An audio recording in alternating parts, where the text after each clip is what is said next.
Hello everyone, good morning. হ্যাঁ, জায়গাটা দেখে একটু অচেনা লাগছে। আমি এসেছি আজকে আমার মেজো মাসির বাড়িতে। আজকে মাসির বাড়ি যাবার কারণ ছিল অনেক দিন পর দিদি জামাইবাবুর সাথে দেখা হবে, তাই তারা আমাকে ডেকেছিল সেখানে। তো এইদিকে জামাইবাবু বাজারে গেছিলো, বাজার থেকে এনেছিল চিকেন।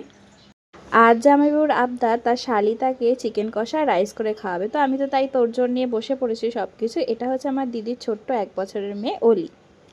আর সেই দিনটা ছিল প্রচণ্ড ঝড় বৃষ্টির দিন, মানে এত বৃষ্টি পড়েছে ধারণার বাইরে। এইদিকে দিদি সব চিকেন পরিষ্কার করে নিয়েছিল, আর এরা দুজন তো ভিজে পুরো কাট অবস্থা এদের।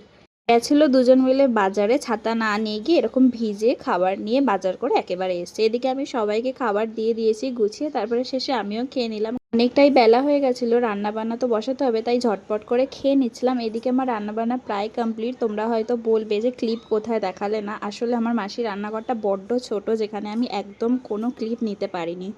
সবজি, মাংস, ডিম সব তো ভেজে নিয়েছিলাম, তারপরে গোলমরিচ, চিনি, নুন দিয়ে একসাথে মিক্স করতে বসেছিলাম। আর এইদিকে আমার চিকেনের কালারটা দেখো, পুরো 1 বাটি চিকেন হয়েছে কষা। তো সবাই অর্ধেক খেয়ে নিয়েছে আর অর্ধেক রেখেছে চিকেনের সাথে খাওয়ার জন্য। সবাইকে খেতে দিয়ে আমিও বসে পড়েছি খেতে। এদিকে আমার পাশে বসেছিল আমার বোন, তো ওর খেয়ে খুব ভালো লেগেছে, আমাকে রিভিউ দিচ্ছিল। এদিকে আমার মাসি তো একদম পছন্দ করে না এগুলো, তো মাসি মাছ ভাত খেয়েছে। তো জামাইবাবুরও খুব ভালো লেগেছে। এখানে খাচ্ছিল আমাদের ছোট্ট সোনা, ওরও খুবই ভালো লেগেছে। চলো টাটা।